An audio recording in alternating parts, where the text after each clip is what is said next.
going on, buddy? How are you? What's up, dude? You good?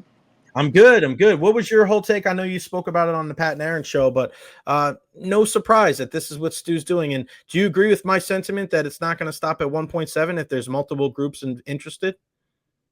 I mean, that's the American way, isn't it? I mean, if somebody wants to sell a bike and somebody wants to give $100 and there's five other people want to bid, you'll get more than $100. Now, that's not a great example because what people don't realize, every point is $100 million. Okay, so 1.7 and 1.8 is a big difference, and 1.7 and 2 is a huge difference. It's not the difference between 2,000 and 1,700. So Right. I ain't mad at him. He's a businessman. I'm mad at him for what he's been doing. I ain't mad at him for what he's selling it for. No way. Benny wants to. This is interesting. Can you ask Ian for a Ted Webb story, please? Oh, You got one you could tell on air? First of all, I love Ted Webb. That was my brother. I mean, our politics were nowhere close to each other, but it was a great example of how people with opposite politics can love each other and have a good time. I was present at the Ted Webb roast, and everybody was roasting him about his Big Johnson. So I was kind of like the Tommy Lee roast, and I thought I was a little bit vulgar because looking in the crowd, there was a lot of 80-year-old people and 70-year-old people. I'm like, maybe I shouldn't be so vulgar. And then Nancy Alexander came after me. Everybody forgot what I said. So, but Ted was my brother, but he was a different cat, bro. They definitely broke that mold. Yeah, I mean, just him. I mean, him and what they were able to do on that morning show. I don't know if it's ever going to be replicated here in this area. I know they've went in a completely different direction with, Ryan and the group over there at 970 now. But man, with Ted Webb and Jack Harris, I mean, I don't know if we'll ever see anything like that in the Bay Area again, because of just they were just willing to say whatever the hell it was on their minds, and they didn't care, and they had such backing here in the Tampa Bay area. Well, I mean, those are two legendary names even before it all came about, and I remember Ted and Jack actually in the locker room when I was playing back in the day, and heck, Jack was the voice of the airport. It's kind of a big deal. It is a big deal, right? When you look at something like that and go, man, you're the voice that we hear every single time that you come into our city. How's things over at the Dignitary Cafe?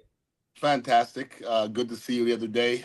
My girl Sandy's leaving now. She was here all weekend doing her thing.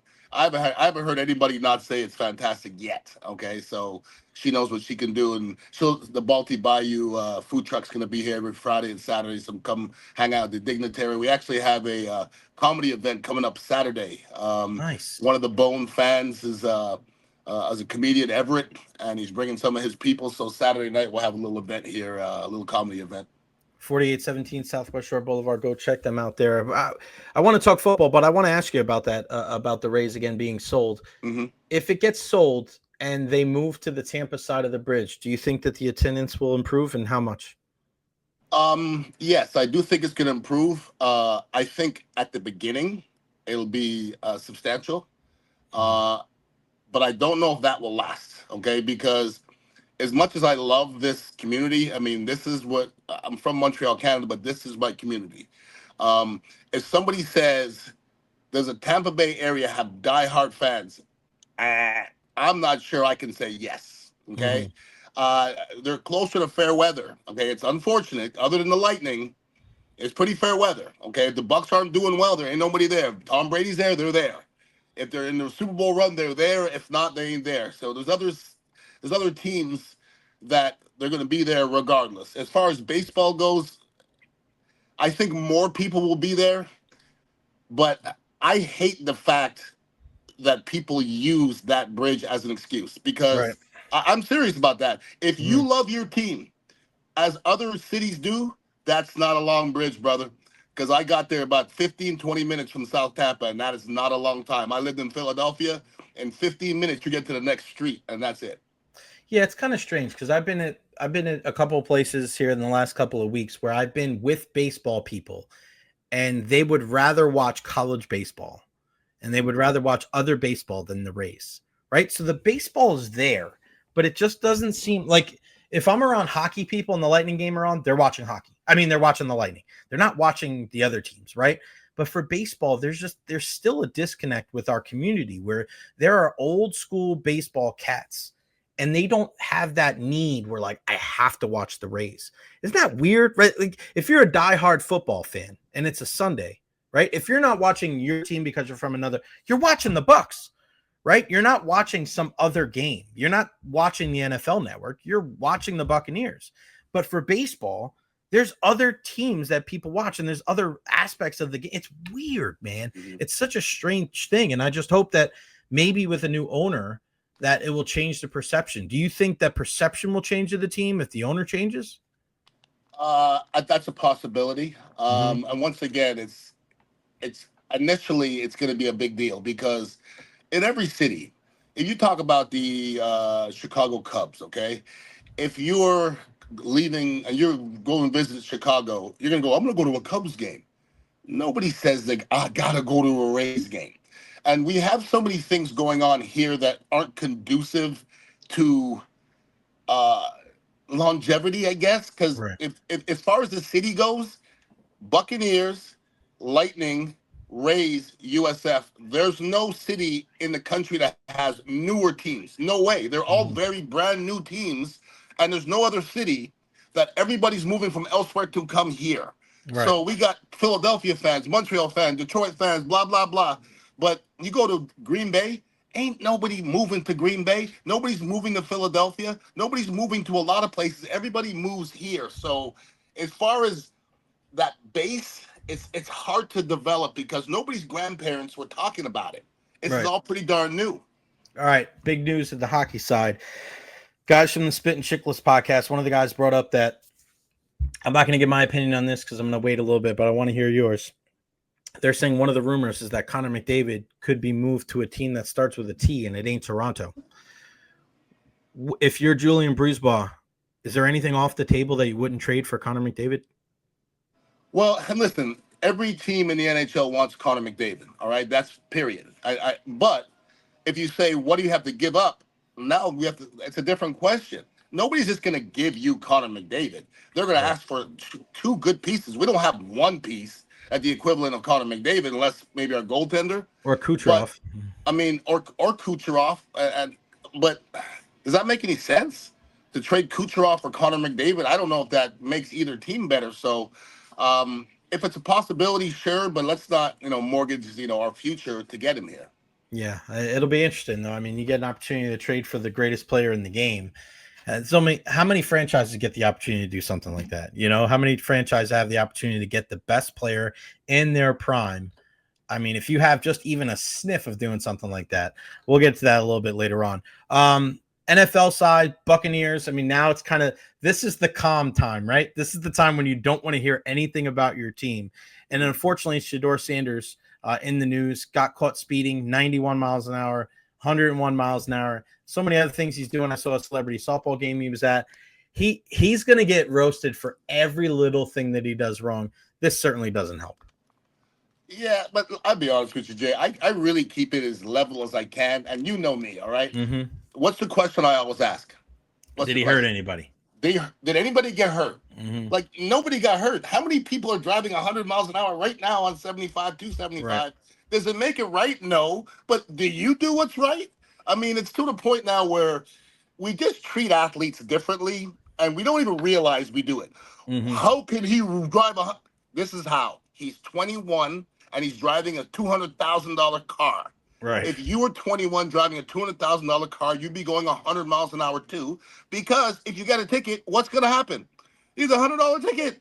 Mm-hmm. He's a millionaire. So if a lawyer gets pulled over for driving 100, it's not news. But if Shedeur gets pulled over, oh my God, how can he do that? How can it? I think it's all stupid, to be honest with you.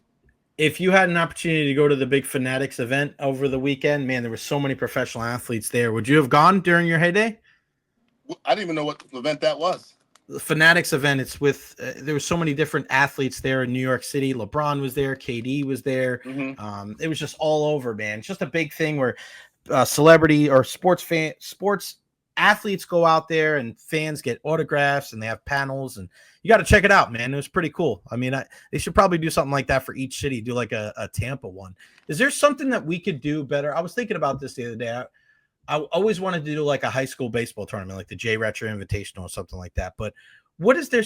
Like we could probably, there needs to be something.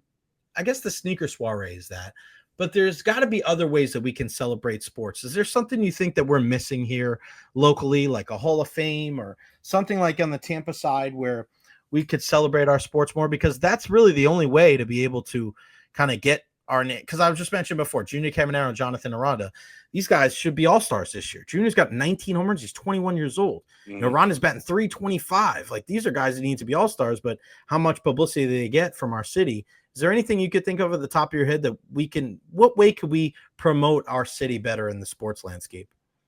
I guess a Hall of Fame, I guess, but I would say this: the Tampa Bay Hall of Fame would have a lot of really good names in it, and because if you're not just, it doesn't only have to be people born here, but people who live here, and there's a lot of cats living here. There'd be a lot of wrestlers here, a lot of hockey players stay here. A lot of my brothers are still here, so I mean, to just play here, you know, we don't have a crazy amount, but Yeah.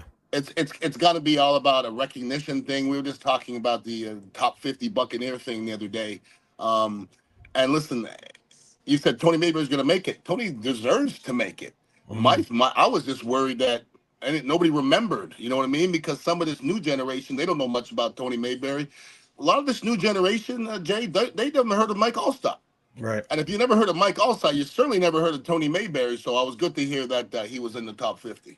So, well, we don't know yet, but I think like some of the conversations that I've been having with people, and you're looking at some of the OGs that have been around this team for a while, and I think you kind of know who around the top 10 are, right? Because you know Leroy, you know Brooks, you know Barber, you know Lynch, you know Sapp, you know that's 5. Tom Brady's going to be on that list. Yep. That's 6. You know, then that's the crazy thing about this list when it eventually comes out is once you get past like 16, 17, 18, that's when you start having the conversation of like, all right, do you take a guy that was good, really good for 2 or 3 years, or a guy that was pretty good for 8 or 9, right? Like, how do you balance a guy like Ali Marpet versus like Paul Gruber, right? Like that's going to be a tough one, right? How do you balance the Super Bowl champions that were here for a couple of years versus guys that have been here forever? Where does James Wilder Jr. is going to be in there. Jimmy Giles are going to be in there. I think those guys are the automatics, but you start getting into, where does Martin Gramatica fit in, right? Where does Ryan Suckup fit in? Because he was one of the most accurate kickers of Buck City. He's got a Super Bowl too. Where do you fit in a Tony Mayberry versus Ryan Jensen, right? That's who you got to go with Tony, right? 2-time Pro Bowler, but Ryan Jensen was kind of the leader of that. He really changed the way that offensive line they acted. You loved Ryan Jensen, and Pro Bowler, and he was only here for a couple of years, but that's kind of the balancing act between those two groups. Well, when Ryan Jensen was here at the beginning of his tenure, everybody's like, "Well, you got to get rid of this guy. He gets penalties." I go, "You better leave that some bitch alone, okay? Because eventually everybody else is going to start acting like him, and we're going to be much better off for it." So. The thing is with the top 50 is I didn't really see the criteria. There has to be a criteria, okay? Because if you really think about it, Tom Brady doesn't deserve to be ahead of me.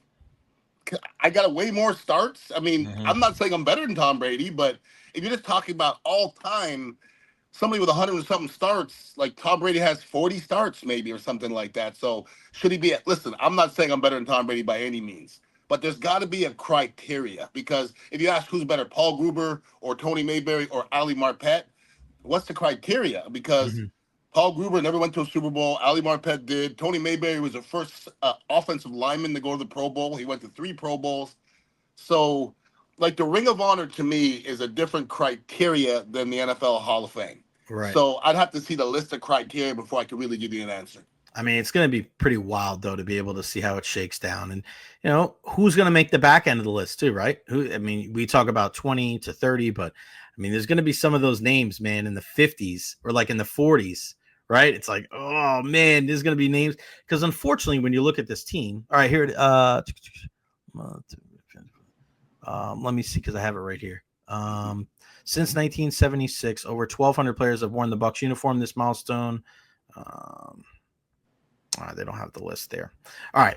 But unfortunately for this team, when you look at it back, like there's, once you get past 30, you said before it's a young franchise, and, you and I were talking about this yesterday. You're talking about a franchise that was really poor before Tom Brady got here.